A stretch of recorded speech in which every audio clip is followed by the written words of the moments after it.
In the previous life, the little son Zhu Jiang died in a wealthy family, while the gloomy me was returned by an ordinary family. We both ended up in despair. In this reincarnated life, we swapped lives. She took my place in that seemingly kind family, and I stepped into that ruthless wealthy family in her stead. This time, we all must live well. In my previous life, I was called Lila Yun, and he was called Zhu Jiang. We were both children that no one wanted in the orphanage. Later, we were adopted at the same time. Zhu Jiang, true to her name, shines as brightly as summer, like a little sun. She was adopted by a seemingly cold and stern couple and entered that gilded cage. In the end, she leaped from the high-rise, and the sun fell. As for me, I am gloomy, reclusive, and not one to talk much. I was chosen by a middle-aged couple who seemed kind and amiable. They said they would love me as if I were their own daughter, but in less than a year, I was returned. The reason given was that I was too gloomy, unaffectionate, and like a stone that couldn't be warmed. After being returned, I faced even more severe isolation and bullying at the welfare home, ultimately following in Zhu Jiang's footsteps. In the final moments before my consciousness faded, I wondered, if Zhu Jiang and I had swapped places, would the outcome have been different? And then, I truly got a second chance. I returned to the day we were 12, the day our fates took a turn. In the director's office of the welfare home, Zhu Jiang nervously gripped my hand, her palm completely sweaty. Her sparkling eyes were filled with anxiety as she whispered to me, "Lila, I'm a little scared. That uncle and aunt look so serious. Do you think their family has a lot of rules?" I looked at her, and my heart felt as if it were being tightly squeezed by an invisible hand. In my previous life, she asked me the same question. What did I say at that time? I said, "Don't be afraid. They look wealthy. You'll have a good life once you go there." Unlike me, the family I went to seemed ordinary. As a result, my ordinary family, with love named for your own good, sent me back to hell, and her good days were bought with depression and life. How ridiculous. In this life, I held her hand in return, feeling the warmth of her palm. The feeling of rebirth was so unreal. Only her warmth reminded me that everything was still possible. Zhu Jiang, seeing that I hadn't spoken, thought I was also uneasy and comforted me instead. "Lila, don't be afraid. Uncle Lin and Aunt Wang seem really kind. You'll definitely live a very happy life." The Uncle Lin and Aunt Wang she mentioned were the couple who had given up on adopting me in my previous life. Kind, I sneered inwardly. Their kindness comes with a purpose. It demands something in return. When they realized I wasn't the obedient and sensible daughter they imagined, that kindness turned into the most hurtful blade. As for the Jiyu family that Zhu Jiang is about to enter, that cold, rigid household, it was the very family that drove her to her death in her previous life. The Jiyu family needed a tool for an arranged marriage to secure an heir, or perhaps, a pretty doll to display at home as a symbol of their charity. Zhu Jiang's sunny disposition, in that household, would only be seen as an untimely disturbance, ultimately to be ruthlessly extinguished. But what about me? I was always just a stone. A stagnant pool of water. They want a quiet, unnoticeable doll. Then I am simply the best candidate. I don't need their love. I don't need their attention. I just need a place to survive, as long as I can live, and see Zhu Jiang live well. A thought grew wildly in my mind, breaking through the surface. Zhu Jiang seemed to notice my unusual behavior. She tilted her head and looked at me with some concern. "Lila, what's wrong?" Footsteps echoed in the hallway. It was the director and the two couples. They were coming to take someone away. "Time is running out." I took a deep breath, looked into Zhu Jiang's eyes, and said word by word, "Jude, let's swap." Zhu Jiang was stunned, her eyes wide open. "Swap? Swap what?" "Swap families." My voice was soft but unusually firm. "You go to the Lin family, and I'll go to the Jiyu family." Zhu Jiang was completely bewildered, and she instinctively shook her head. "No, no, Lila, that couple from the Jiyu family, they look so intimidating. I don't feel at ease letting you go. The uncle and aunt from the Lin family are so nice. You should go to a family like that." She's still like this, always putting others first. My heart ached with tenderness, and I held her hand even tighter. "Jude, listen to me." I had to convince her in the shortest time possible. "Do you think I'm like a little son?" She shook her head. "Then what kind of daughter do you think Uncle Lin and Aunt Wang want?" I guided her. "They seem so warm, so full of laughter." What they want is a child who can laugh with them and make the family atmosphere more lively. That person is you, not me. Zhu Jiang's mouth opened slightly, as if he was thinking about what I said. And the Jiyu family, I continued, their home is so quiet, so serious.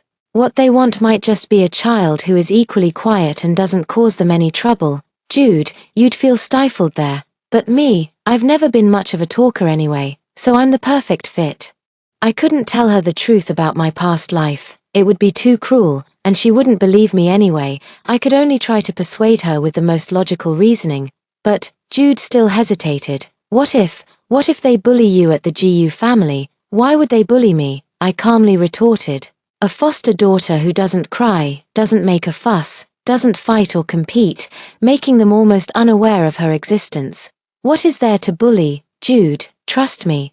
This is the best choice for both of us. Footsteps had already reached the door. Zhu Jiang's face was full of struggle. I knew she was afraid, worried for me. I steeled myself and played my trump card. Jude, have you forgotten that I was returned once? I made that up.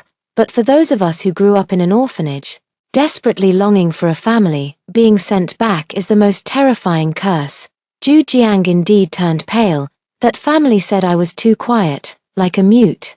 So they didn't want me anymore. I lowered my eyes. My voice carried a hint of just the right amount of vulnerability. The Lin family is a lot like that family. I'm afraid I'll be sent back again. Jude, I don't want to be sent back again. Zhu Jiang's heart was in complete turmoil. She knew better than anyone what the words being sent back meant to me. She looked at me, her eyes reddening. The doorknob turned. The director walked in with two couples.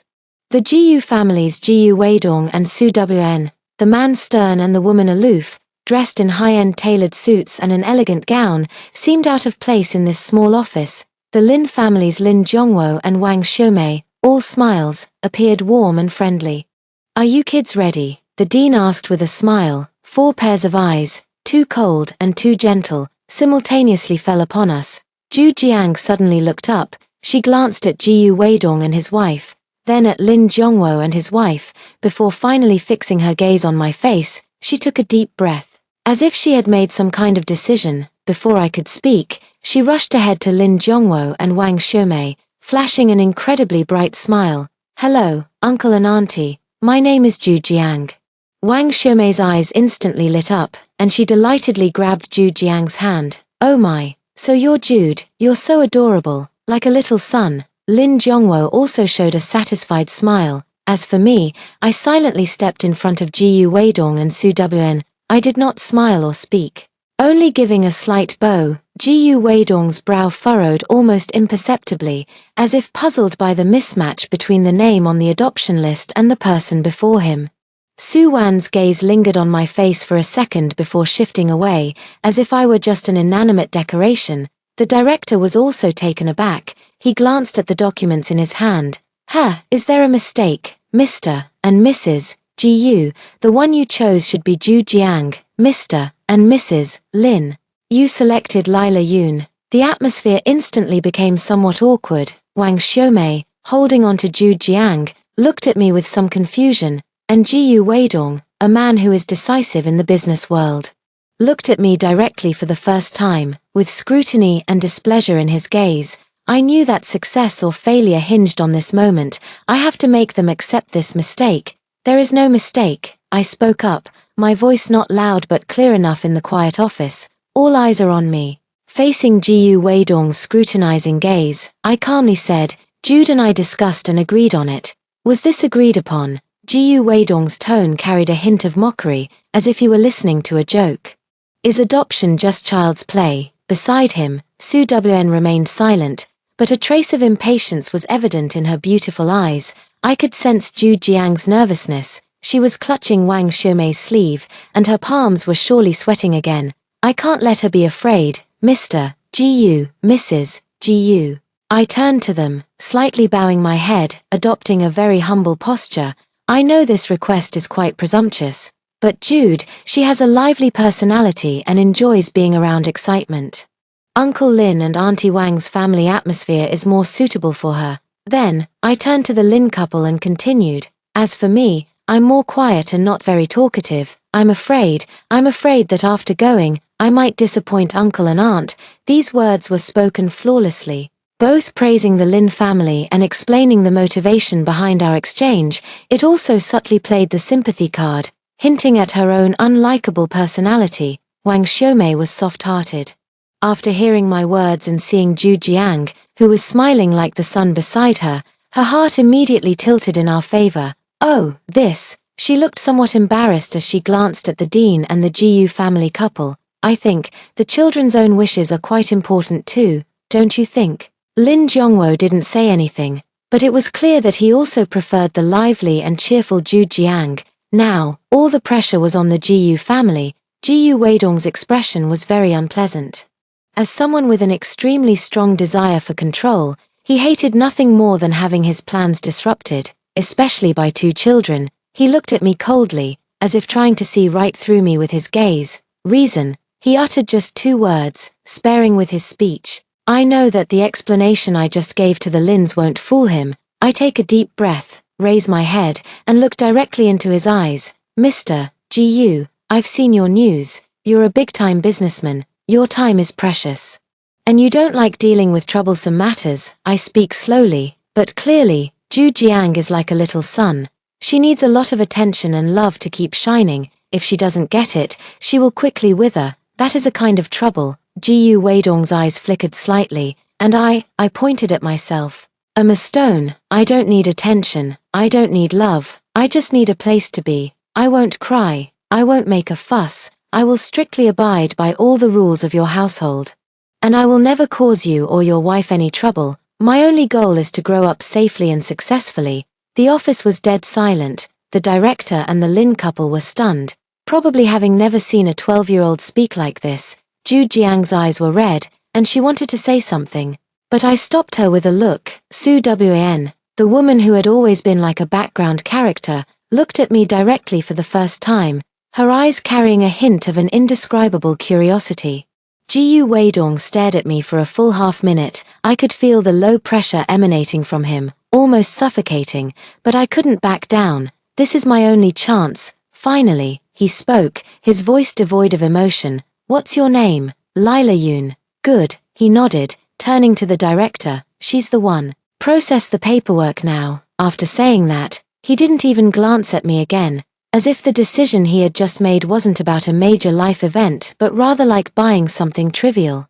The heavy boulder that had been hanging in my heart finally settled. Success. I didn't need to look at Zhu Jiang to sense her relief, followed by genuine happiness. She took Wang Xiaomei's hand and skipped away happily. Before leaving, she turned back and gave me a determined mouthing of the words, Lila, go for it. I nodded slightly. Jude, in this lifetime, you must be happy. And I am about to step into my battlefield. The Jiyu family's car is a black Bentley, with a license plate that has several 8s.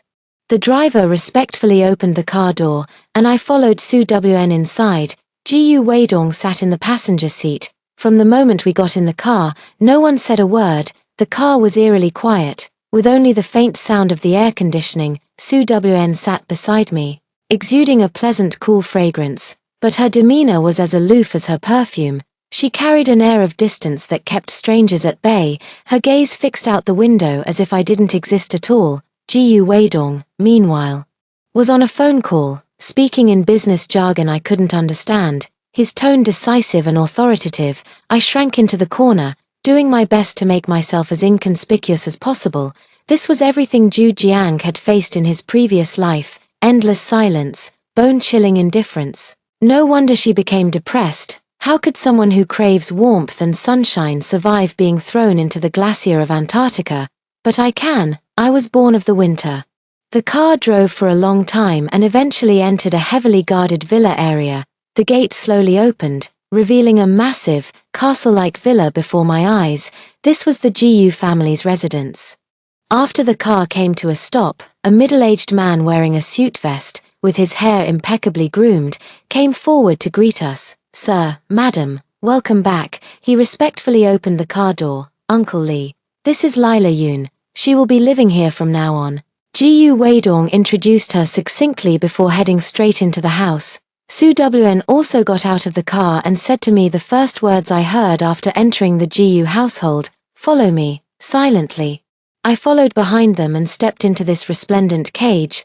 The house was astonishingly large, decorated in a cool-toned European style, with crystal chandeliers reflecting a cold, gleaming light. The polished marble floors were so glossy they mirrored one's reflection, exuding an aura of extreme luxury, yet utterly lifeless. A dozen servants stood in 2 neat rows, bowing in unison, "Good evening, sir and madam." This spectacle was even more exaggerated than what you'd see on television. Uncle Lee, the butler, handed me a pair of slippers and then took out a folder. "Miss Lila, these are the house rules that the master and madam have set for you. There are 36 rules in total. Please make sure to memorize all of them within 3 days." I took the folder and opened it for a look. Densely packed, all rules: you must get up at 6:30 a.m. sharp, breakfast is at 7:00 a.m. on the dot. And the meal must not exceed 20 minutes, no noise or talking is allowed during meals, be in bed by 9:30 at night, do not enter the master and mistress's room or the study without permission, do not touch any of the decorations in the house without authorization. I skimmed through the lines quickly, feeling completely indifferent. These rules are shackles for Zhu Jiang, but for me, they're just instructions, just follow them, simple. Got it? Uncle Lee asked. Got it. I closed the folder. Mr. Lee seemed a bit surprised by my calmness, but he didn't ask further, he just nodded and said, "Your room is at the end of the 2nd floor, I'll take you there." I followed him up the spiral staircase. The carpet beneath my feet was thick and soft, making no sound as I stepped on it. The 2nd floor was long, and my room was at the very end, far from the master bedroom. The room is very large, 10 times bigger than the dormitory I had at the orphanage. And it has its own bathroom and walk-in closet. The decor is a pink princess style, clearly designed specifically for the adopted daughter. But this shade of pink feels particularly ironic in this cold, unwelcoming home. "Miss Lila, your luggage has been put away, dinner starts at 6:30. Please come downstairs on time." After saying this, Uncle Lee bowed and stepped out, the door closed, and the whole world fell silent. I walked to the huge floor-to-ceiling window and looked out at the meticulously trimmed garden. It was beautiful, but like a lifeless specimen. "Welcome to the cage, Lila Yoon," I said to myself, "but it's okay, this time, I'm not a prisoner, I'm here to lie low." At 6:25, I arrived at the restaurant on time. The long dining table was already set with exquisite tableware. Ji Weidong and Su Wn were already seated at the head of the table. My seat was arranged at the far end of the table, quite a distance from them. At 6:30, dinner began promptly. Western cuisine, steak. The servants served the dishes one by one, silently. In the entire dining room, there was only the faint sound of knives and forks clinking against the plates. I imitated their way, cutting the steak into small bites and chewing slowly, not making a single sound. I ate quickly because the rules stated that mealtime should not exceed 20 minutes. By the time I finished, Ji Weidong and Su Wn were still eating at a leisurely pace. I put down my knife and fork, sitting quietly in place, waiting. Just then, an arrogant voice came from the stairwell. "Oh, you actually brought one back." I looked up. A teenager wearing a trendy t-shirt, with hair dyed grey, was lazily leaning against the staircase railing, looking at me with a disdainful expression. He is the son of the Jiyu family, Jiyu Yanchen, in the previous life. He was also one of the catalysts for Zhu Jiang's depression, a spoiled, rebellious demon. Here, Jiyu Yanchen slowly descended the stairs and plopped down into the empty seat beside me, stretching his long legs out. The servant immediately stepped forward, intending to set the tableware for him. "No need. I have no appetite." He waved his hand, but his eyes remained fixed on me, not hiding his malice in the slightest. "Dad, Mom, you're quite efficient. Yesterday you talked about adoption. And today the person is already home. How much did it cost? How's the quality? Does it wag its tail?" His words were harsh and unpleasant. I saw Su Wan's brows furrow from the main seat, but she didn't speak. Ji Weidong didn't even lift an eyelid, as if he hadn't heard a thing. This disregard is an indulgence of Jiyu Yanchen's provocative behavior. In the previous life, Zhu Jiang was brought to tears by such a remark from him.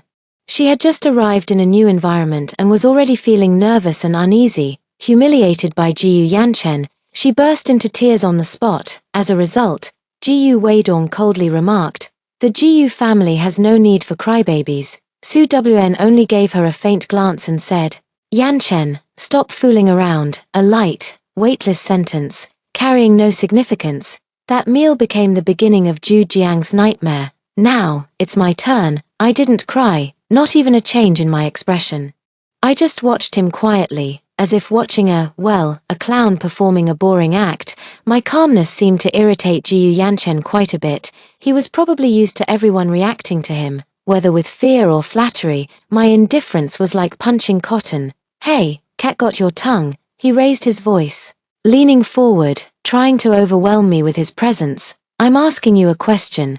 Can't you speak?" I finally reacted. I picked up the napkin, wiped my mouth, then looked at him and answered very seriously, "Hello, my name is Lila Yoon. I wasn't bought, I was legally adopted. I don't have a tail, so I can't wag it." My voice was flat, without any emotional fluctuation, as if stating a fact. "Phut." A young maid pouring water nearby couldn't hold back and burst into laughter. She immediately realized her indiscretion, turned pale with fright, and quickly lowered her head. "I'm sorry, sir, madam, young master, I didn't mean to." Jiu Yang Chen's face instantly darkened. He stood up abruptly, pointing at the maid. You're fired. Get out of here right now." The maid's tears immediately welled up, and she kept bowing and apologizing. "I'm sorry, young master, please give me another chance. My family, get out." Jiu Yan Chen's voice grew even louder. The atmosphere in the entire restaurant dropped to freezing point. At that moment, Jiu Weidong finally put down his knife and fork. He wiped his mouth with a napkin, then lifted his eyes and looked coldly at Jiu Yanchen. "Sit down." His voice was not loud, but it carried an undeniable authority. Jiu Yanchen stiffened his neck, seemingly wanting to say something more, but after meeting Jiu Weidong's gaze, still reluctantly, he sat back down, muttering under his breath, "TCH, how boring." Jiu Weidong then looked at the maid who was on the verge of crying herself unconscious. "Uncle Lee, handle it according to the rules." "Yes, sir." The butler, Uncle Lee, stepped forward, whispered something to the maid, and then led her away. I knew that handle it according to the rules meant deducting this month's wages and then firing her. The Jiu family's rules are strict and merciless. A small disturbance just passed like that. Jiu Weidong and Su Wn continued their meal as if nothing had happened. And Jiu Yanchen beside me kept glaring at me with a murderous look. I could feel his anger. In his view, all of this was caused by me. If it weren't for my choking reply, the maid wouldn't have laughed. And he wouldn't have lost face. I ignored him. I just sat quietly, waiting for the person at the head of the table to finish eating.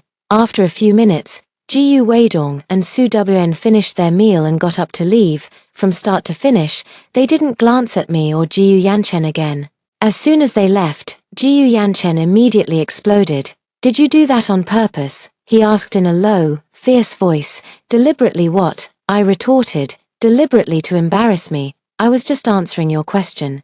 I looked at him with an innocent expression. "You were the one who asked if I could wag my tail." "You?" Jiu Yanchen was left speechless by my reply, his handsome face flushing bright red. He probably encountered someone like me, who is immune to both persuasion and coercion. For the first time, he scolded me. And I listened. He glared at me, and I watched. I gave none of the reactions he wanted. He was so angry that he walked around the table twice, then finally pointed at me. "Fine. You're so great, Lila Yoon. Right, I'll remember you. Just you wait." After saying that, he kicked the chair with a bang and stormed upstairs. I was the only one left in the dining room, watching his disappearing figure. I felt completely unfazed. He's getting anxious. He's really anxious. This is just the beginning. Jiu Yanchen, the pain you inflicted on Jude in the previous life, I will return it to you bit by bit, in my own way, of course, not through violence, dealing with such a spoiled brat.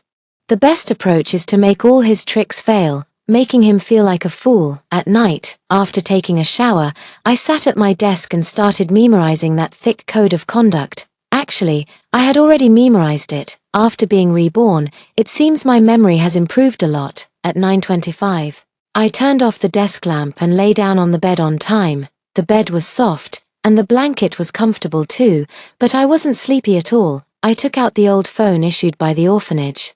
Hidden under the pillow, this is my only personal item. Power on. The signal is very weak. I sent a text message to Ju Jiang. Have you arrived? Is everything okay? I waited for a long time before they finally replied. I'm here, Lila. Don't worry, Uncle Lin and Aunt Wang are super nice to me. Their house isn't very big, but it's so cozy. Aunt Wang kept holding my hand, asking me what I like to eat, and even said she'd buy me lots of pretty dresses. I feel like I'm dreaming.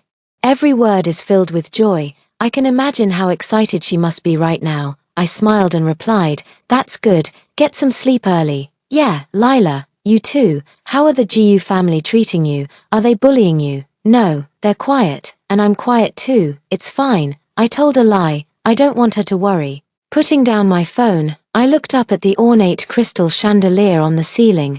The light wasn't on, but the moonlight streaming through the window cast faint, shimmering reflections on it. It's wonderful. Jude is so happy in the new home. As long as she's doing well, whatever I have to endure here doesn't matter. For the next few days, I strictly followed the code of conduct in my life. I woke up at 6:30 and went to bed at 9:30. I ate without making noise and walked without making footsteps. Whenever I saw Jiu Weidong or Su Wn, I lowered my head to greet them and then quickly disappeared. I live like a ghost in this enormous house. With a presence so faint it's almost zero, Jiu Weidong and Su Wn seem quite satisfied with my performance. Or perhaps they simply don't care. A decoration that doesn't cause trouble is the best kind of decoration. The only one who wants to cause me trouble is Jiu Yanchen. He seems to have it out for me. On the first day, while I was downstairs eating, he locked my door from the outside. When I finished eating and went back, I found the door wouldn't open. I didn't knock on the door. Nor did I call for the servant. I just quietly returned to the living room downstairs, took a book from the shelf, and sat on the sofa reading calmly. Late into the night, Jiu Yanchen probably wanted to see me anxiously pacing around, so he sneaked downstairs, but when he saw me sitting there calmly reading, he was completely stunned. Why are you still here? He blurted out. I looked up from my book and calmly replied, the door is locked, I can't get in. Couldn't you? Couldn't you just go and ask someone to unlock it? He said, flustered. Rule 31. After 10 p.m., noise or movement in public areas is prohibited to avoid disturbing others' rest. I recited word for word. Jiu Yanchen's expression was as if he had swallowed a fly. He probably didn't expect that the trick he used against me would be blocked by his own parents' rules. With a dark expression, he ran upstairs, opened my door, and then slammed his own door shut with a bang. The next day, he changed his tactics. He put a slimy fake toad into my backpack. In the previous life, he used the same trick to scare Ju Jiang, making her scream, throw her backpack, and burst into tears on the spot. While organizing my backpack before school, I reached in and felt that soft, squishy thing. I took it out and took a look. The craftsmanship is quite realistic. I didn't scream, nor did I throw it away. I found a transparent jar, put it inside, and placed it on the desk.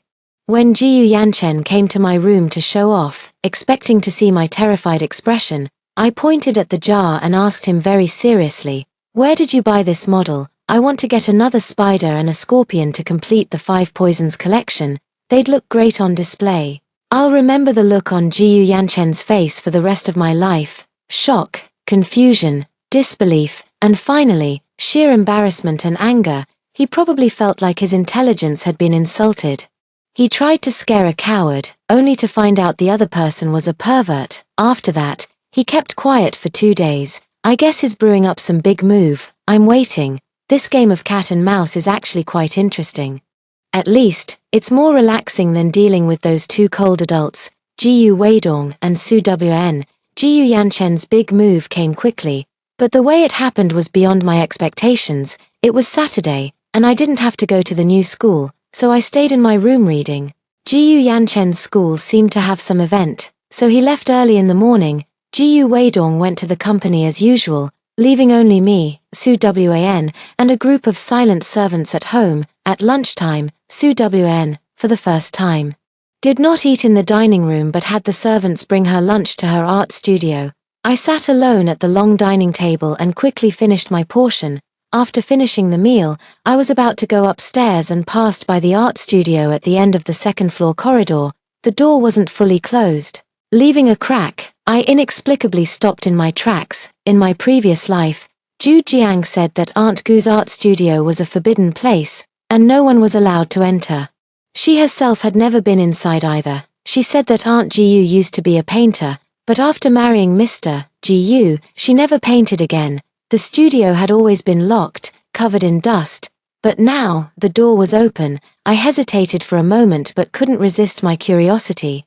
Quietly peeking through the crack in the door, the studio is spacious with excellent lighting. It is filled with easels and various paints, but a thin layer of dust covers many items, indicating they haven't been used in a long time. Su Wn is sitting in front of a large easel. She isn't painting, just sitting quietly, staring at the blank canvas before her with empty eyes, like a soulless sculpture. The sunlight streamed through the massive floor-to-ceiling window, casting a golden glow around her, yet she radiated an overwhelming sense of sorrow and loneliness. At that moment, it suddenly struck me that she and I were somewhat alike. We were both trapped in this gilded cage.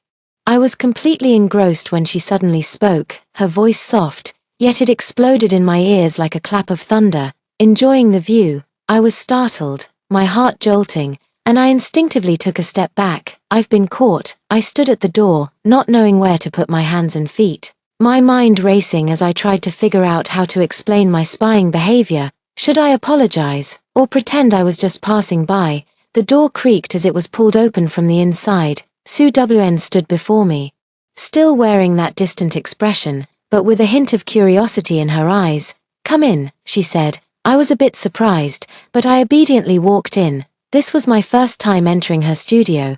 The air was filled with the mixed scent of turpentine and paint, a bit pungent, yet somehow comforting. "Do you like painting?" she asked. I didn't know how to respond. I don't know what kind of answer she would like. If I say yes, would she think I'm trying to please her? If I say no, would she think I have no taste? After thinking it over, I chose the safest answer. "I can't draw." "I'm not asking if you can, I'm asking if you like it." Her voice seemed to carry a hint of impatience. I looked at a painting hanging on the wall, a deep blue starry sky, beautifully painted. But it felt like something was missing. "I don't know," I answered honestly. "But when I look at the painting, my heart feels very calm." Su Wn followed my gaze and looked at that starry sky painting. She remained silent for a long time, so long that I thought she wouldn't speak again. Then, she said softly, "I've been painting this piece for 10 years, and it's still not finished." I was somewhat surprised. 10 years? Why? I couldn't help but ask. "Because I can't find the brightest star anymore." Her voice was soft, as if speaking to herself. I looked at her and suddenly understood. She didn't just misplace it, she lost it. After marrying into the Jiyu family and becoming Mrs. Jiyu, she lost the once radiant version of herself. We fell into silence again. After a while, she suddenly pointed to a canvas covered with a white cloth in the corner and said, "That one, I'm giving it to you." I followed the direction she pointed and saw a small easel, with a brand new set of paints and brushes placed beside it. I was at a loss. "I don't know how to use them." "Then learn," she said calmly. "It's better than staying in your room reading like a little old lady every day."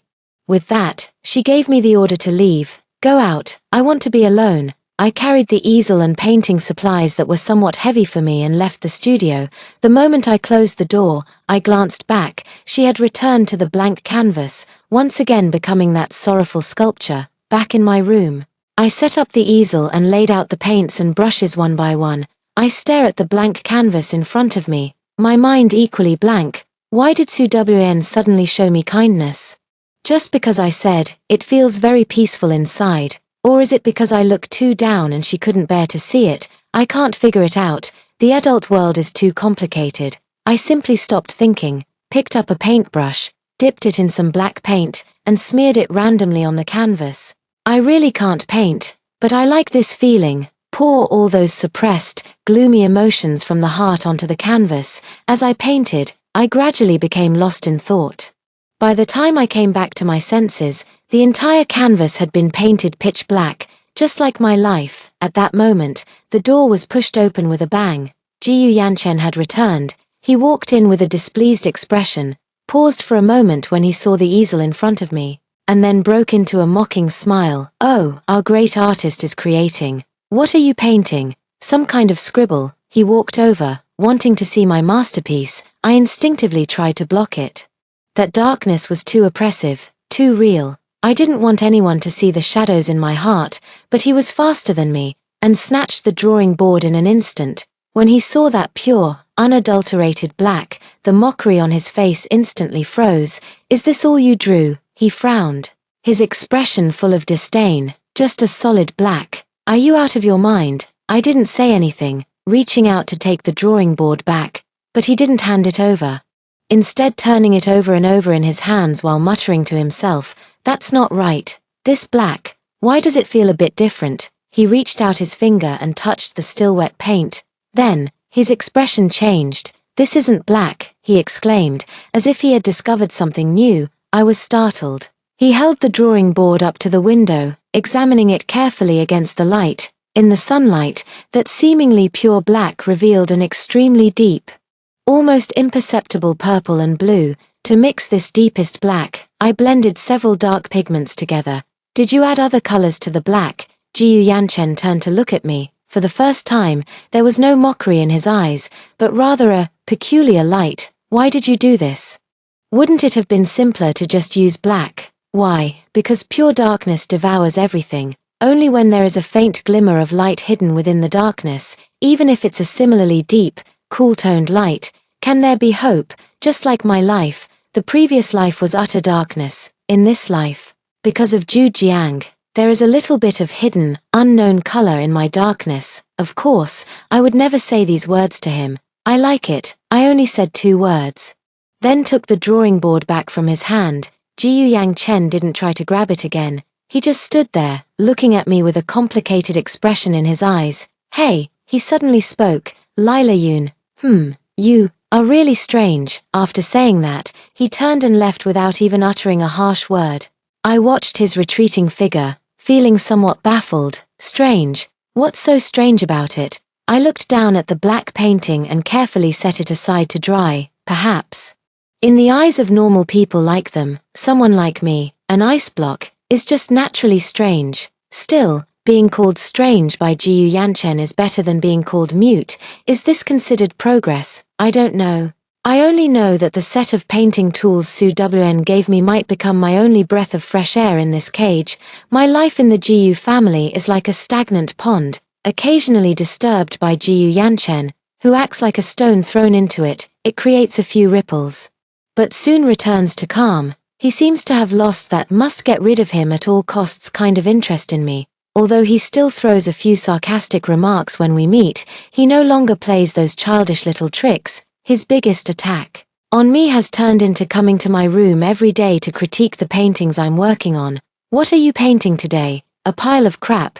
Can you draw something more cheerful, like the sun, flowers, or little cats and dogs?" "Black again. Can't you use a different color? We have plenty of paints, not just black." I ignored him completely. I immersed myself in my own world, using the paintbrush to vent those indescribable emotions. On my drawing board, there have been withered trees, broken-winged birds, deserted ruins, all in gloomy and oppressive tones. Jiyu Yanchen would come each time grumbling and leave the same way, but the next day, he would still come. I've even gotten a little used to it.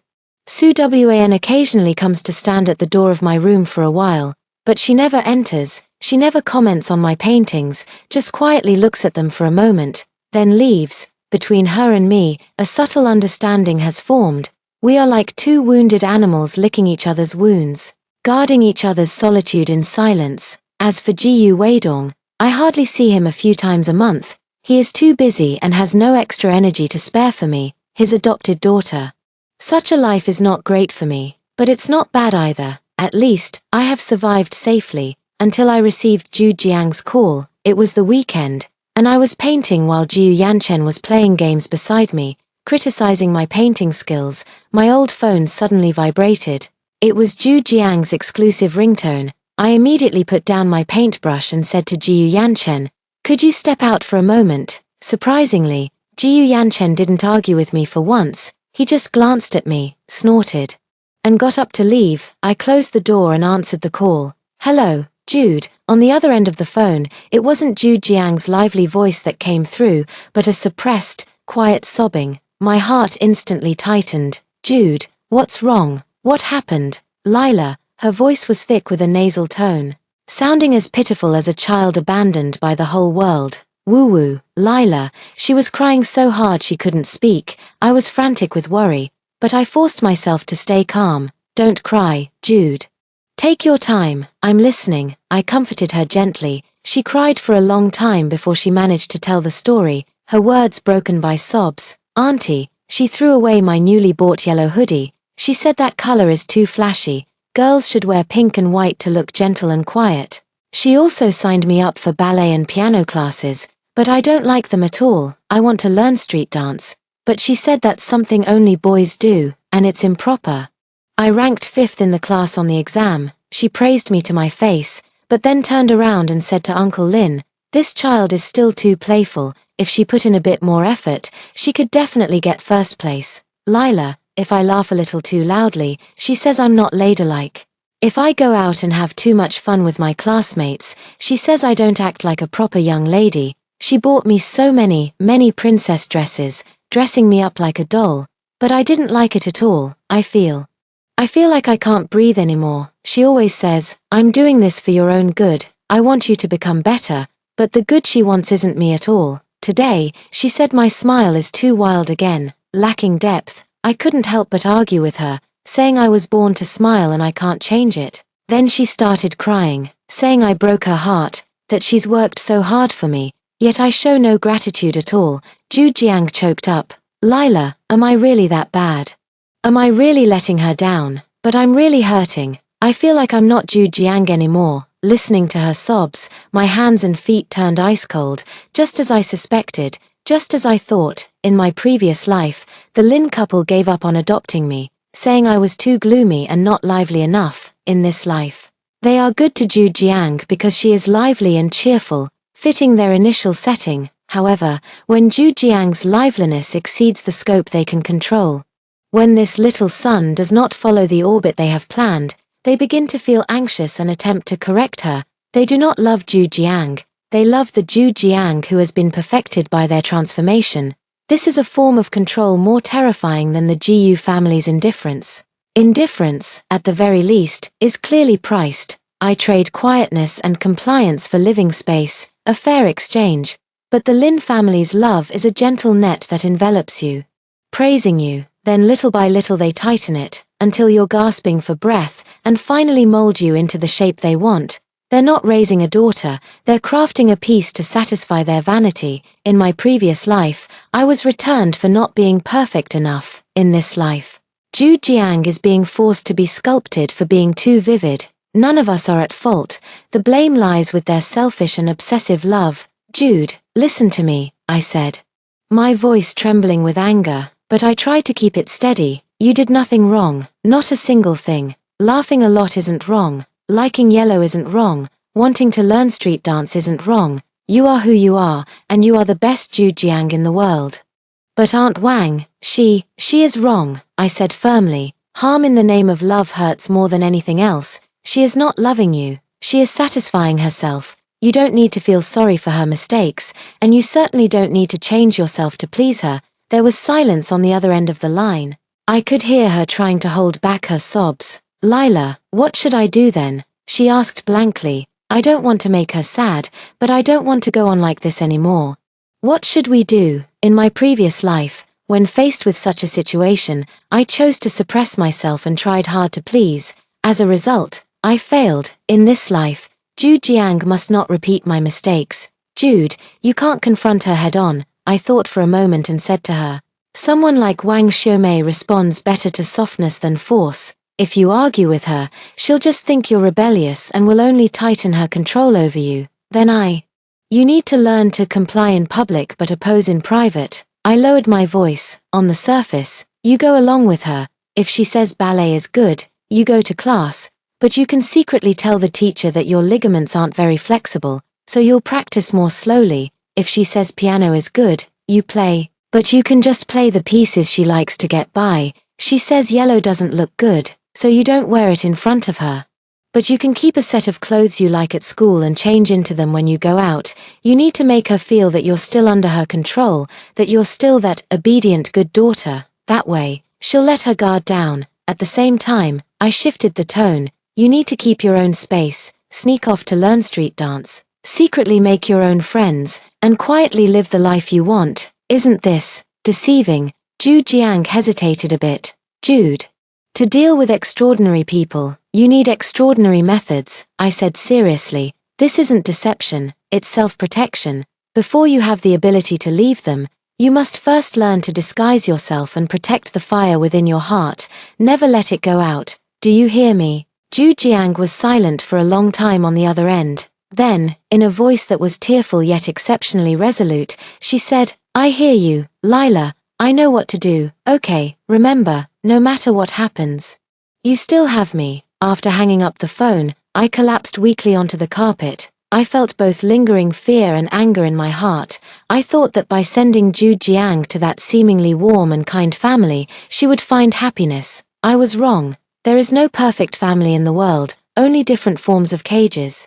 The Jiyu family is a cold iron cage, while the Lin family is a warm cotton cage, but in essence, they are both cages. No, I can't let Jude face these alone. I have to do something. But what can I do, right now? I'm just an insignificant adopted daughter of the Jiyu family, barely able to protect myself. What can I use to help her? A sense of helplessness washed over me. I looked at the lifeless grey ruins on the drawing board and felt such hatred for my own weakness for the first time. Just then, there was a knock on the door. It was Jiyu Yanchen. Hey, have you finished your call? All that crying and sobbing is so annoying, he shouted impatiently through the door. I ignored him. He probably grew tired of waiting and pushed the door open to come in. As soon as he entered, he saw me sitting on the floor, my face deathly pale. He paused for a moment, frowned, and said, What's wrong with you? Did someone boil you? I lifted my head and looked at him, looking at this man who was nominally my brother, the true master of the Jiyu family. A thought flashed through my mind. Wildly, perhaps, maybe he can help me. Why are you looking at me like that? Jiyu Yanchen felt uncomfortable under my gaze and took a step back. I'm telling you, I didn't bully you. You were the one crying over there. He thought I was crying. I really want to cry, but not for myself, for Zhu Jiang. But I can't cry. In the Jiyu family, tears are the most useless thing. I stood up from the ground, walked over to him, and asked very seriously, Jiyu Yanchen, I want to ask you for a favor. This is the first time I've spoken to him in such a serious tone. Jiyu Yanchen was clearly taken aback, then burst into exaggerated laughter as if he had just heard the funniest joke. You're asking me for help, Lila Yun. Are you feeling all right? I've been kind enough not to cause you trouble, and you dare ask me for help. I know this request is quite abrupt. I ignored his sarcasm and continued, but this matter, only you can help me. My expression was too serious, causing Jiyu Yanchen's laughter to gradually fade. He dropped his casual demeanor, crossed his arms, and raised an eyebrow as he looked at me. Let's hear it. If it gives me a chance to laugh at you, I might consider it. My friend, the girl who swapped families with me at the welfare center last time, Zhu Jiang, she's not doing well now. I briefly told him about what Zhu Jiang had encountered at the Lin family's house. Of course, I omitted the grudges from our past lives and only mentioned the Lin couple's controlling behavior and psychological pressure on Zhu Jiang. As I spoke, I observed Jiyu Yanchen's expression. At first, he had a look of amusement, but as he listened, his brows furrowed. When I finished, he scoffed. I thought it was something serious. Isn't it just that your parents are a bit strict? What parents aren't like that? I've heard it's for your own good. Since I was a kid, and my ears are calloused from it, it's different. I shook my head. Your parents just don't care about you, but they want to turn her into someone else. Jiyu Yanchen curled his lips disdainfully. So what? What's it to me? She's your friend, not mine. I need to know how she's doing at her new school. I stated my purpose directly. The Lin family will definitely restrict her contact with the outside world. I need a way to keep tabs on her safety at all times. Your school is very close to hers, right? Jiyu Yanchen's school is the best private high school in the city, while Zhu Jiang attends the affiliated middle school. The two schools are right next to each other, and many activities are held together. Jiyu Yanchen is a prominent figure at school, with many connections and a wide network. If he is willing to help, finding information about a middle school girl would be as easy as pie. Jiyu Yangchen's eyes narrowed. He finally understood my intention. You want me to be your spy, he sneered. Lila Yun, what makes you think I would help you? What do you offer me in return? I have nothing to offer you. I admitted frankly, I'm just asking you. Consider it compensation for all the times you've teased me before. Compensation. Jiyu Yanchen was like a cat whose tail had been stepped on, instantly flaring up. What's the big deal if I teased you? Didn't you already snap back at me? I haven't even settled the score with you yet. And now you want me to serve you hand and foot? Not a chance. His over-the-top reaction was actually within my expectations. Expecting him to show kindness was never realistic. I fell silent. The room fell into a stalemate for a moment. Jiyu Yanchen glared at me, and I stared back at him.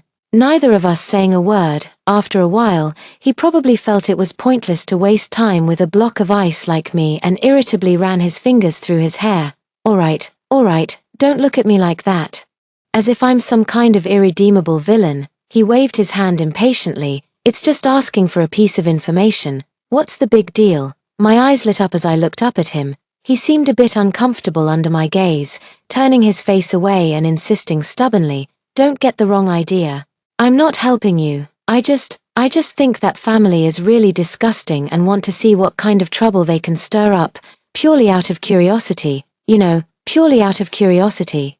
After saying this, as if to prove that he really was just curious, he added, when I get tired of it, I won't care anymore. I know, Hiz agreed. This two-faced guy, he clearly felt compassion in his heart, yet he had to make it sound so harsh. Thank you, I said softly. This was the first time I had sincerely thanked him. What's there to thank me for? I told you I wasn't helping you. His ears turned slightly red. He yelled angrily and then fled my room as if escaping, watching him flee in a panic. The corner of my mouth, for the first time in the Jiyu family, lifted slightly beyond my control. This bully, it seems, isn't so bad after all. With Jiyu Yanchen as my inside man, I could finally keep track of Zhu Jiang's movements at all times, although he wouldn't admit it verbally. His efficiency in getting things done was surprisingly high. The next day, he got Zhu Jiang's class schedule and contact information through his underling in the junior high division. Hey, here's what you wanted. He slapped a piece of paper on my desk, his tone still as aggressive as ever. That friend of yours, Zhu Jiang, right, she's in class 3 of the second year of junior high, seems pretty popular, a lot of people like her, but, he changed his tone, frowning. I heard from my underling that she's been acting a bit strange lately. Strange? What's strange? I felt a sudden tightness in my chest. It's just, she doesn't seem to laugh as much as before. Sometimes she looks like she's smiling. But it feels forced, and her mom, that Wang something my, drives to pick her up from school every day, watching at the school gate. It feels like stalking. If she talks a bit more with her classmates, her mother's expression turns sour. My heart sank. It seems my plan of pretending to comply while secretly defying isn't going smoothly for Jude. She isn't like me. She was never born to pretend. Forcing her to put on a fake smile for someone she dislikes is worse than killing her. And what's more, Jiyu Yanchen continued, I heard that her mother signed her up for all kinds of weekend tutoring and extracurricular classes. Her schedule is packed from 8 a.m. on Saturday to 9 p.m. on Sunday, with no free time at all. Ballet, piano, math Olympiad, English, TSK. Is this meant to make her a top scholar or drive her to an early grave?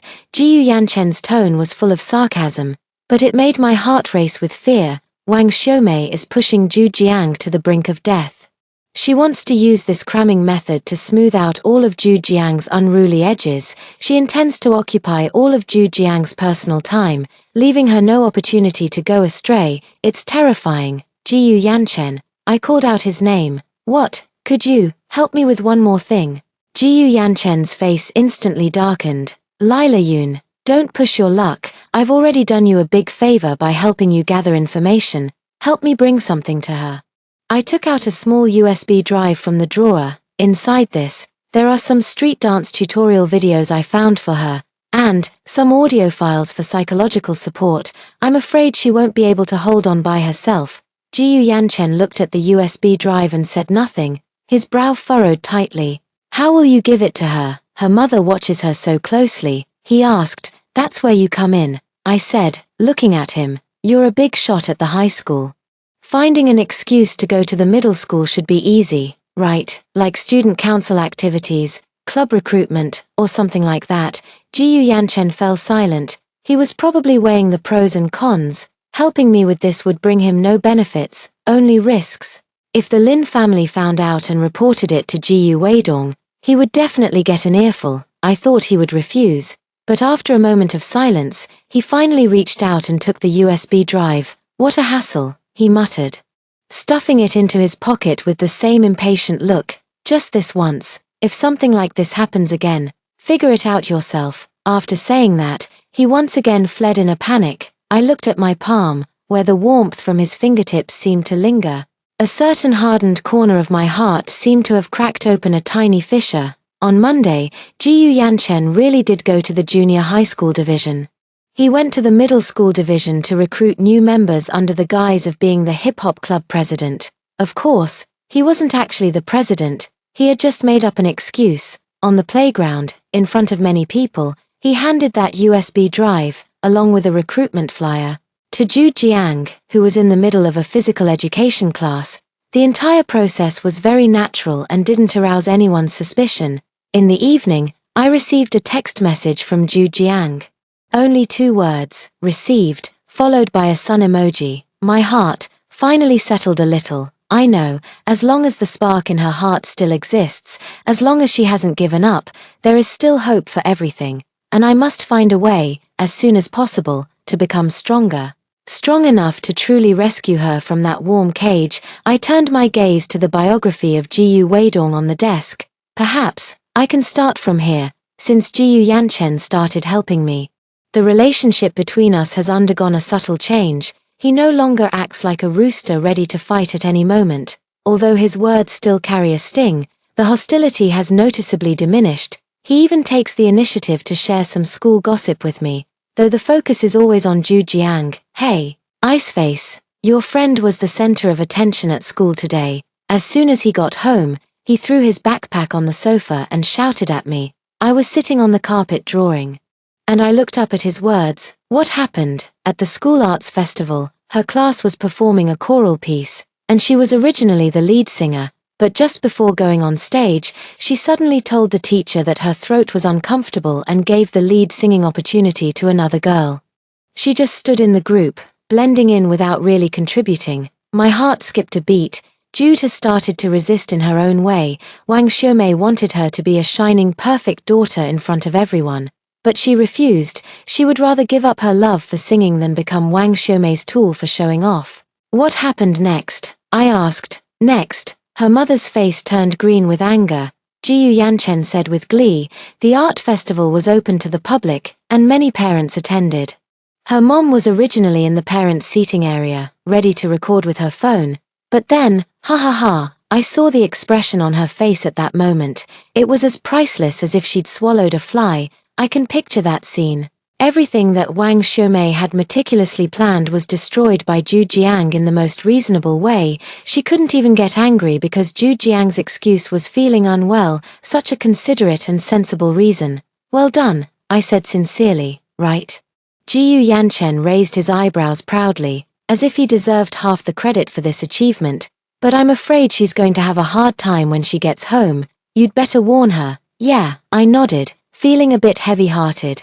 Jude's resistance would inevitably lead to Wang Xiumei's tighter control and more intense suppression. This is a long battle, and Jude is fighting it alone. I must speed up my plan. That night, instead of drawing, I entered Jiyu Weidong's study for the first time. The rule stated that entering the study was forbidden, but now, I must break this rule. No one was in the study. Jiyu Weidong hadn't returned yet. I walked over to the massive rosewood bookshelf, which was densely packed with all kinds of books, ranging from economics to philosophy, and from history to management. I found the one I had read before, the business biography about Jiyu Weidong. I pulled it out, and at the same time, I also pulled out a thick photo album that was next to it. I opened the photo album. Inside are photos of Su Wn in her youth. In the photos, she looks completely different from how she is now. She wore a simple white t-shirt and jeans, carrying a drawing board, standing in a sunflower field, smiling brighter than the sun. In her eyes, there was light. In another photo, she was wearing dirty overalls with paint smudges on her face, holding up a vividly colored painting. She made a funny face at the camera, lively and spirited. There's another one, where she stands on a street in some European town, her long hair tousled by the wind, her eyes full of freedom and defiance. I flipped through the pages one by one. In every photo, Sue WN is vibrant, lively, and full of vitality. She, too, was once a light. What made her become the way she is now? The last page of the photo album is a group photo, a young Sue WN, and an equally young man. That man is not Ji-Yu Weidong. He was wearing the same white t-shirt as Sue WN, his arm around her shoulder. Their heads leaning together, both smiling with pure happiness. In the lower right corner of the photo, there was a line of small text. WN, may you always be my sunshine, Lu Chen, Lu Chen. I feel like I've heard this name somewhere. I closed the photo album, my heart racing uncontrollably. I think I've discovered an incredible secret. Just then, footsteps sounded at the door. It's Sue WN, holding a cup of milk. She froze upon seeing me in the study. Lila, what are you doing here? Her gaze fell on the photo album in my hands, and her face instantly turned deathly pale. Who told you to touch my things? Her voice suddenly turned sharp. She rushed over and snatched the photo album, clutching it tightly in her arms as if protecting some rare treasure. Her body was trembling, and her eyes were filled with fear and anger. I'm sorry. I lowered my head. I didn't mean to. Get out. She pointed at the door, her voice trembling with agitation. Get out. This was the first time she had ever been so furious with me. I didn't move. I looked at her and said softly, his name is Lu Chen, isn't it? Sue Wan's body stiffened abruptly. She stared at me in disbelief, her eyes instantly bloodshot. You, how did you know? I guessed. I looked at the photo album in her arms. That starry sky painting you've been working on for 10 years in your studio. The missing brightest star, that's him, isn't it? Sue Wan's lips trembled, unable to speak.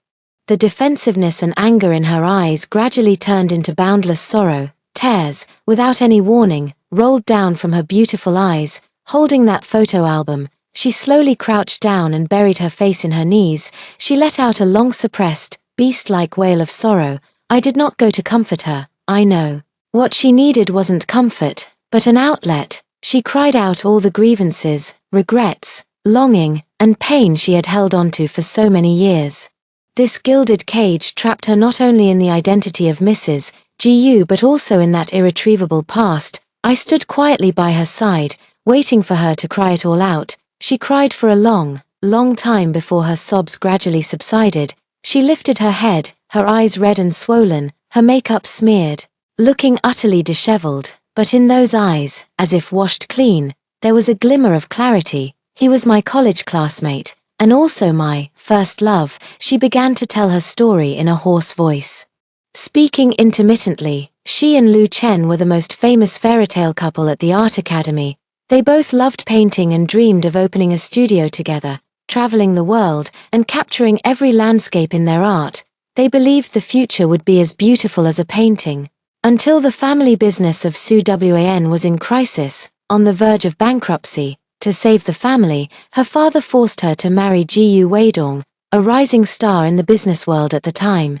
This was a complete business marriage. Ji-Yu Weidong needed the prestige and connections of the Sue family to consolidate his status in high society, and the Sue family needed Ji-Yu Weidong's money. I fought against it, Sue Wan said with a bitter smile. I told Lu Chen, let's elope.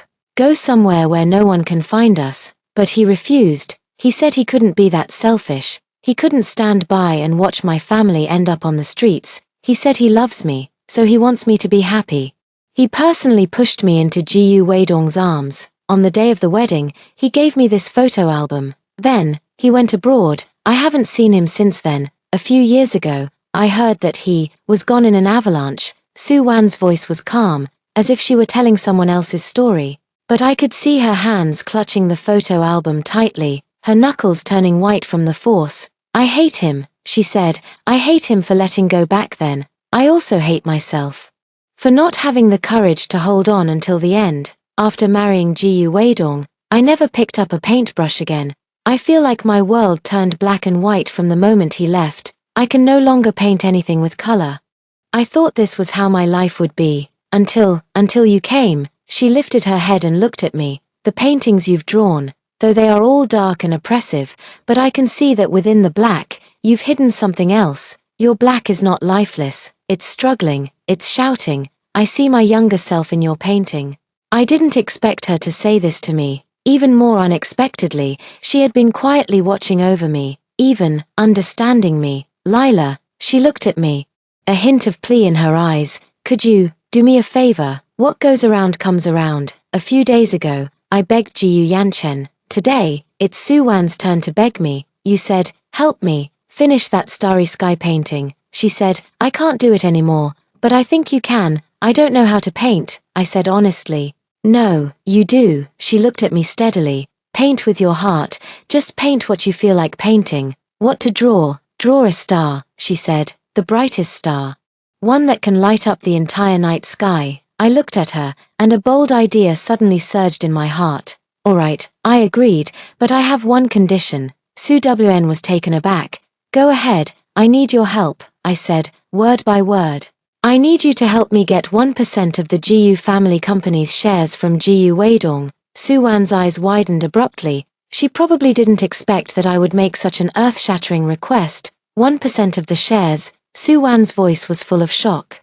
Lila, do you know what you're saying? The Jiyu Group is a top-tier business empire in the country, with a market value of hundreds of billions.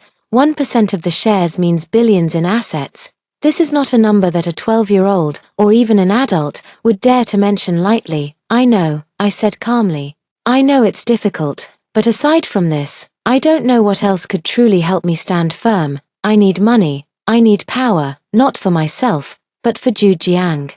I must possess enough strength to pull her out of the quagmire of the Lin family. Only then can I ensure that our future lives are no longer at the mercy of others. And the shares of the Jiyu family are the fastest and most direct path I can think of. Su Wn looked at me with a complex expression in her eyes. She was shocked by my ambition and also by my candor. Why would you do this? She asked. For money, for freedom, I replied, for the freedom to not be controlled by anyone. To choose my own path in life, for myself, and for my friends, freedom. Su Wn murmured the word, her gaze somewhat dazed. Wasn't this exactly what she had lost? She remained silent for a long time. So long that I thought she was going to refuse. I can't help you. She finally shook her head. A trace of weariness and helplessness on her face. Weidong won't agree. In his eyes, the company is his life. He won't give his shares to anyone, not even to me or Yanchen.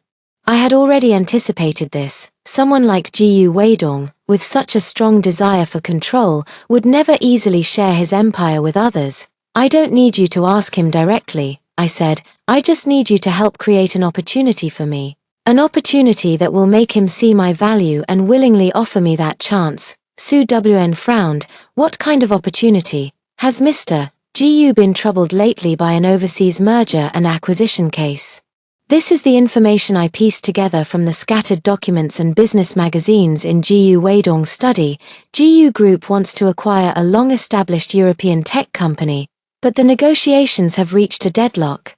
The corporate culture of the target company is very conservative and highly resistant to Jiyu Group's aggressive, barbarian approach. Su Wan's face showed a look of surprise. How did you know? I guessed. I didn't explain further. Is the founder of that company someone who really loves art, especially a collector of oil paintings? Su Wan's eyes widened more and more. She seemed to understand my intention. I want to paint a picture, I said, a painting that can move him. Then, in your name, give it to him as a gift. This is too risky. Su Wn immediately objected. Lila, this isn't child's play. This is a multi-billion-dollar business. If it goes wrong, it's Mr. Jiyu who loses, not me. I have nothing to lose anyway. I looked at her calmly. But what if it succeeds? How would he see me? A foster daughter who helped him solve a major problem. Isn't she worth a 1% stake as an investment? I'm gambling on Jiyu Weidong's nature as a businessman. In his eyes, everything is negotiable. Family bonds, marriage, All are the same. If I can demonstrate enough value, he would never be stingy. Su Wn was stunned by my words. She looked at me as if she were looking at a monster. A soul of unfathomable depth resides in a 12-year-old body. Let me think about it, she said, eventually waving her hand and walking out of the study in a daze. I knew she was tempted, because my plan wasn't just helping me, it was helping her too. If I succeed, she will be able to regain some of her voice in front of Jiyu Weidong. She will no longer be just a beautiful but useless vase. She can also use this opportunity to bid farewell to Lu Chen, using her beloved art. She will conquer what even Jiyu Weidong's wealth cannot. This is a silent victory. In the following days, Su Wan did not contact me again, but I knew she was taking action. Occasionally, I would hear her arguing with Jiyu Weidong in the room, although I couldn't make out the details. Words like art and merger case faintly drifted into my ears. Jiyu Yanchen also noticed the tense atmosphere at home. Hey, Iceface, what's up with my parents lately? They're arguing every day. Is it because of you? He looked at me suspiciously. Don't know. I continued with my drawing. TCH, it's definitely because of you. He pouted but didn't press further, just threw a beautifully packaged chocolate box at me. Here, your friend asked me to bring this to you. She said she made it herself. I opened the box to find a few misshapen pieces of chocolate inside. There was also a small note. Lila, thank you for the USB drive. The street dance is super cool. The psychological counseling audio is also very helpful. I listen to it every night before bed. This is the first time I've made chocolate, and it's a bit ugly. Please don't mind it. I'll keep trying. We'll all keep trying. I picked up a piece of chocolate and put it in my mouth. It's very sweet, sweet to the heart. Jude, you take care too. Wait for me. A few more days passed, and the opportunity finally came. That evening, Jiyu Weidong surprisingly did not work overtime and returned home very early. He called me into his study. This was the first time he formally treated me as someone he could talk to. The study was filled with the scent of expensive cigars, making it somewhat suffocating. Jiyu Weidong sat in his massive executive chair, fingers interlaced on the desk, his gaze as sharp as an eagle's. Seemingly capable of seeing through everything about me, Su Wn has told me everything. He got straight to the point. You want to trade a painting for 1% of my company's shares. His tone carried a hint of barely perceptible mockery. Not a trade, I corrected him. Proof that I have that value. Ha, what a prove your worth, he sneered. Lila Yoon, you are the most unique child I have ever seen. Your ambition is higher than the sky. Flattery. What makes you think a single painting of yours could move that stubborn old German man? He leaned forward, exuding an overwhelming presence. Do you know how many top negotiators I've sent, all of whom returned empty-handed?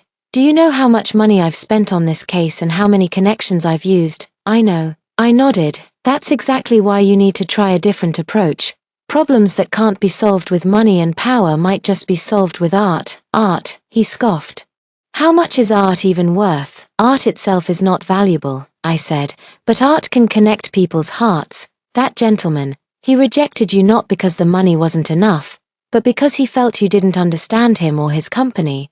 You don't understand the corporate spirit he has poured his entire life into. He sees you as just a barbarian trying to take over his business, and I can paint a picture to show him that you understand. Jiyu Weidong fell silent. He leaned back in his chair, his fingers unconsciously tapping on the table. He was thinking, as a top-tier businessman, he never makes a loss-making deal. Right now, he is assessing the risks and rewards of this transaction.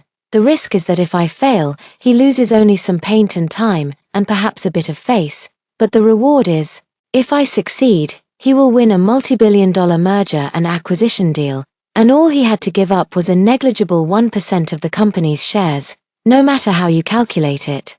This deal is a bargain. All right, after a long pause, he finally spoke. I'll give you a chance. But, he shifted his tone, his gaze growing sharper. I'm not running a charity. If you fail, you'll pay the price for all the big talk you've been spouting. What price? I asked. Get out of the GU family, he said, word by word.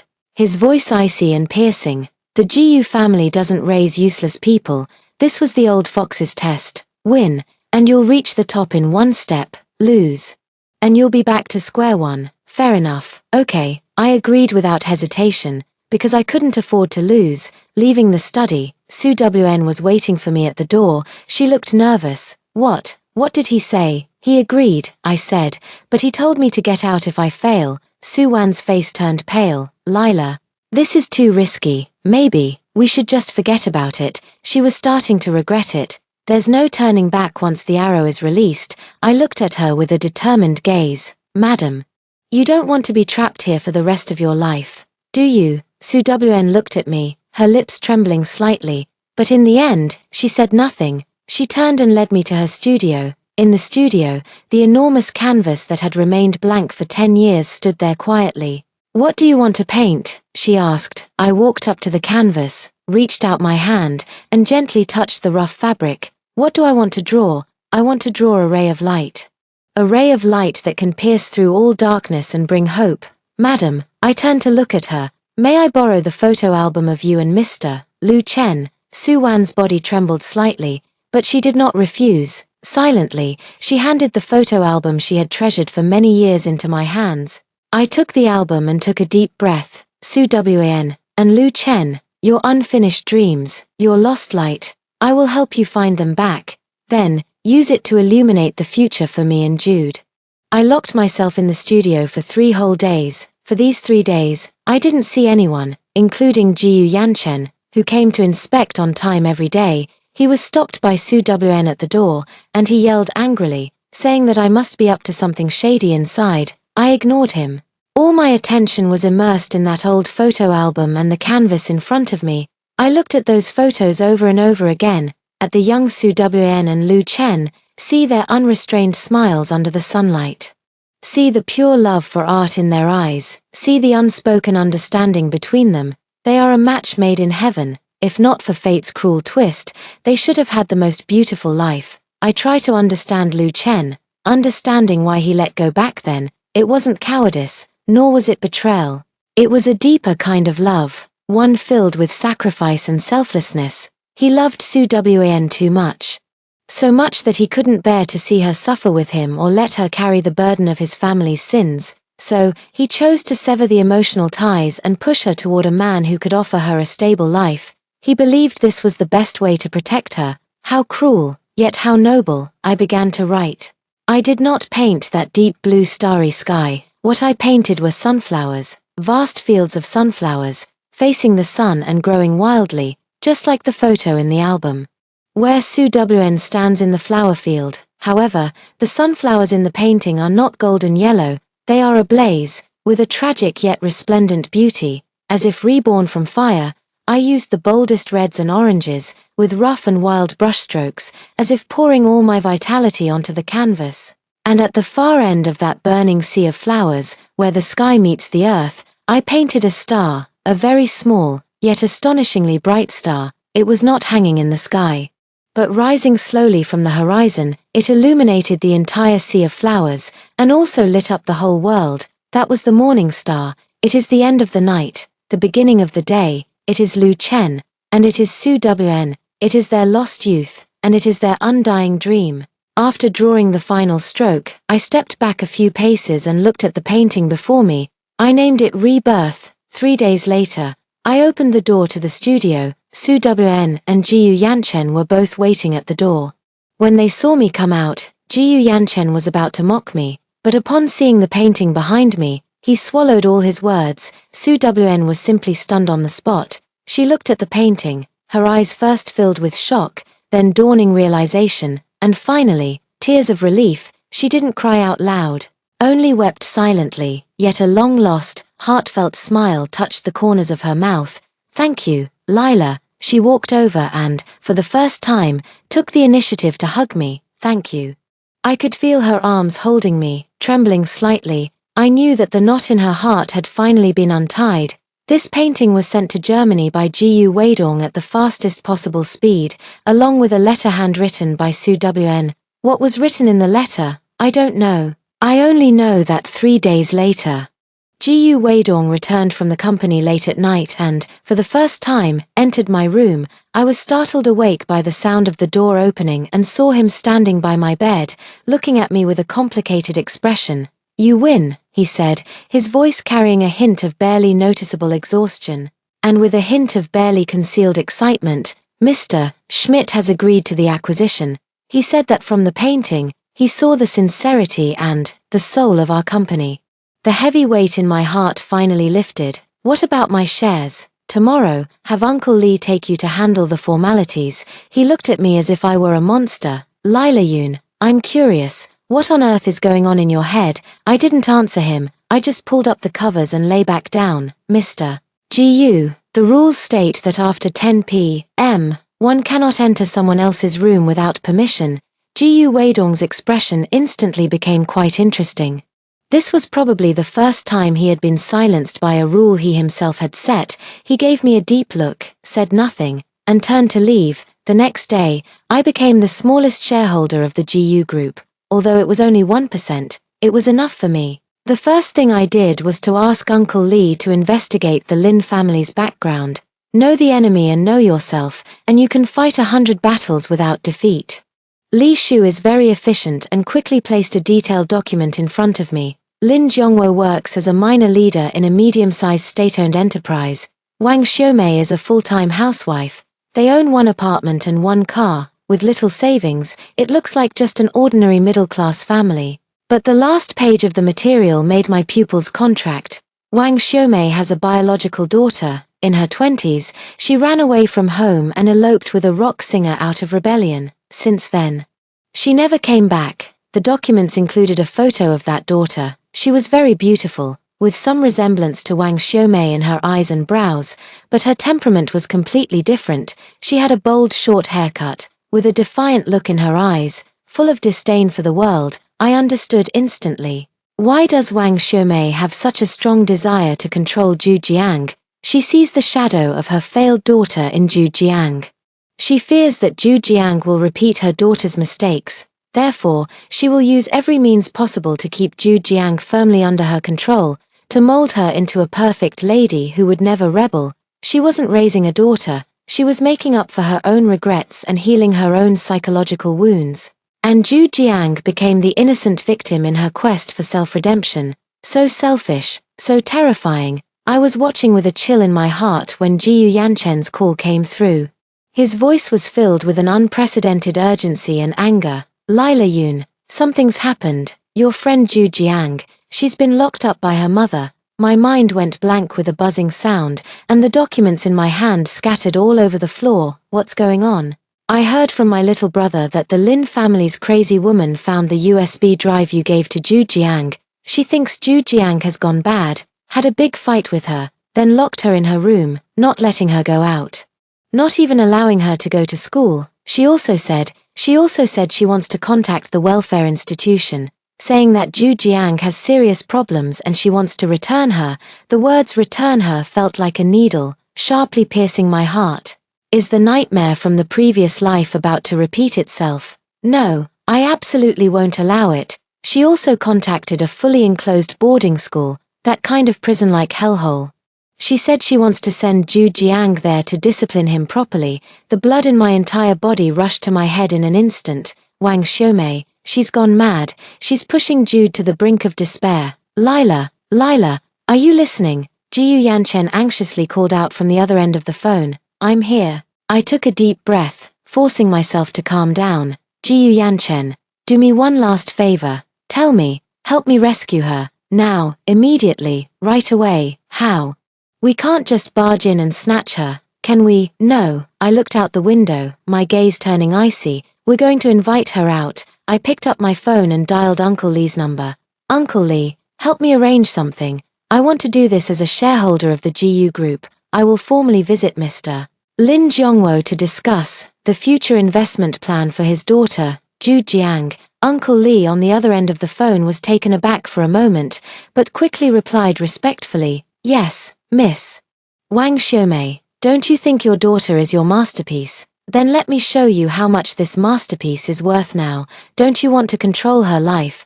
Then I will rightfully buy her life back from your hands. This time, I won't let anyone hurt my little son again. Half an hour later, 3 black Mercedes-Benz cars stopped at the entrance of the Lin family's residential complex. I got out of the car in the middle, a small black suit, which I had Uncle Lee specially prepare. Jiyu Yanchen followed by my side, also changed into a formal suit, his expression more serious than ever before.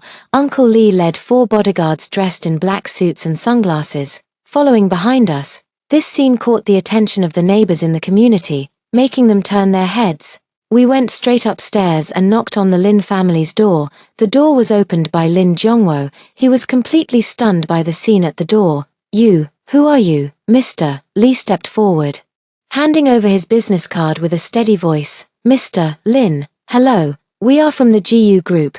This is our company's new shareholder, Miss Lila Yoon. Miss Yoon would like to discuss with you and your wife about the future of your daughter, Miss Ju Jiang, the GU Group, a shareholder.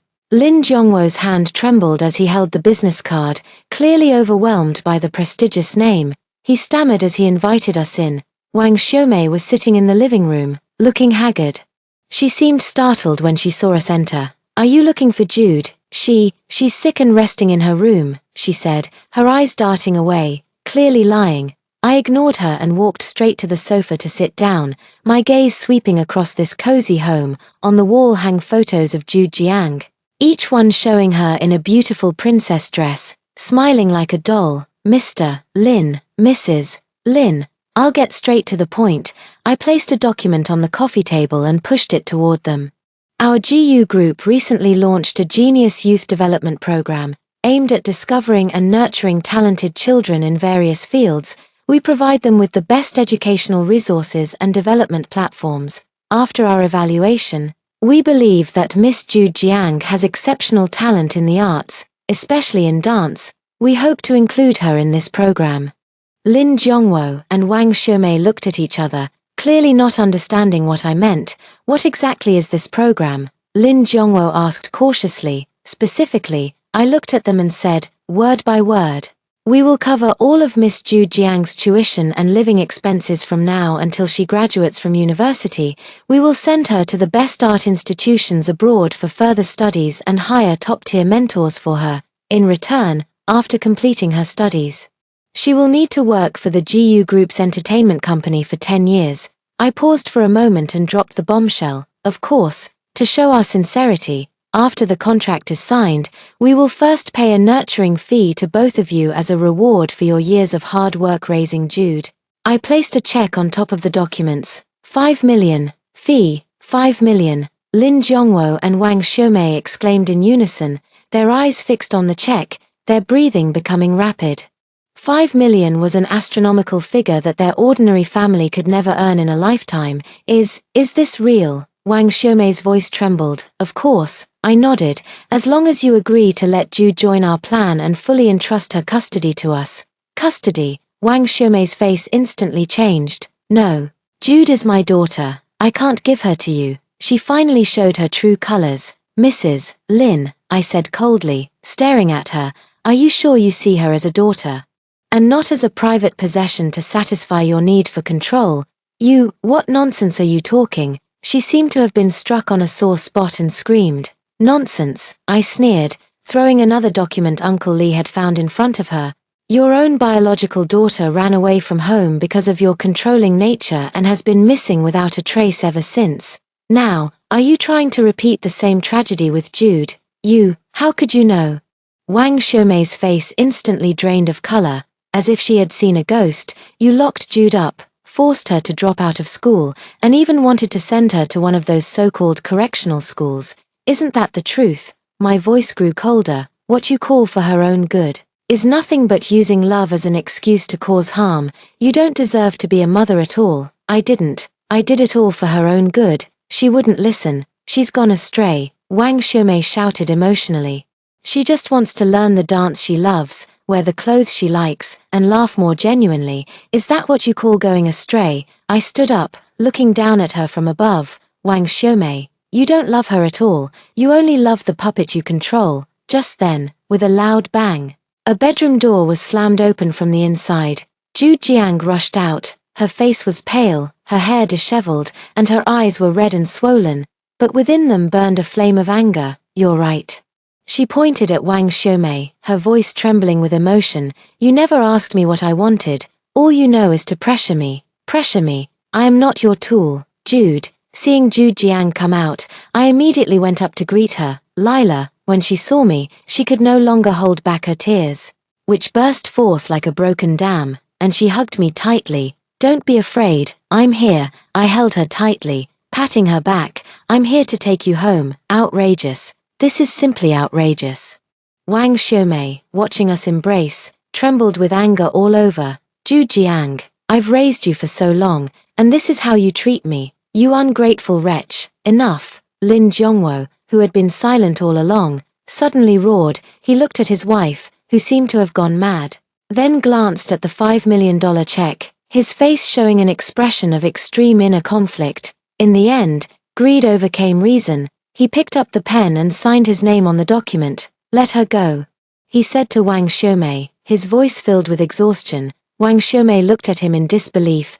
Zhongwo, you, 5 million, with this money, we'll have everything, Lin Zhongwo said with red eyes. As for the daughter, we can have another obedient one. Wang Xiumei was completely stunned. She looked at her husband as if she were meeting him for the first time. I took Ju Jiang's hand and, without another glance at that despicable couple, turned and walked away. Jiyu Yanchen followed behind us. And before leaving, he glanced back at the disheartened Wang Xiumei and sneered, serves you right, stepping out of that suffocating building. The sunlight outside was just right. Ju Jiang looked up at the sky and took a deep breath, as if trying to inhale all the fresh air into her lungs. Lila, she turned to look at me, tear stains still on her face, but she showed an incredibly bright smile. I'm free. Yeah, I nodded with a smile. You're free now. Back at the GU residence, Su Wn and GU Weidong were both there. Seeing me bring Ju Jiang back, they weren't too surprised. Su Wn walked over and gently patted Ju Jiang's head. Good child, from now on, treat this place as your own home. Ju Jiang was somewhat flattered and whispered, thank you, auntie. GU Weidong glanced at me with a look in his eyes that I couldn't quite decipher. Good job, he only said these 4 words before heading upstairs. In the evening, I arranged for Ju Jiang to stay in the room next to mine. That room, I had already asked Uncle Lee to redecorate it according to Jude's preferences.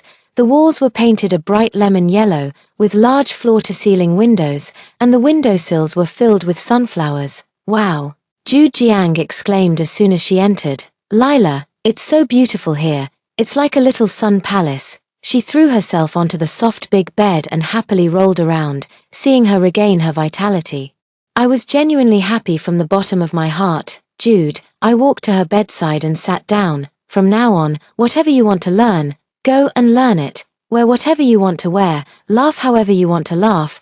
No one can control you anymore. She nodded vigorously, her eyes sparkling. Lila, you too. From now on, we'll always be together, never to part again.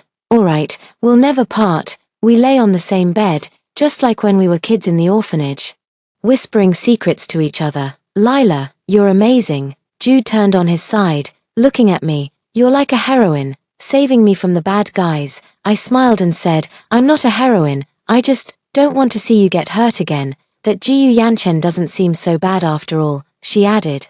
He looked quite handsome today. An image of Jiyu Yanchen in a suit, looking serious, popped into my mind, and I couldn't help but laugh. Yeah, that bully really seems to have changed. The moonlight outside the window gently spills in. In this lifetime, Ju Jiang and I have finally walked out of our respective cages. I know there is still a long road ahead. The GU family is still not a harbor full of love, it is more like a resource-rich supply station where we temporarily dock. But it's okay, as long as we are together, anywhere can be home. I look at Ju Jiang, who is already asleep beside me, a sweet smile still on her face. I gently lean over and plant a kiss on her forehead. Good night, my little sunshine, in this lifetime. Let us all be well and walk together towards that truly bright future.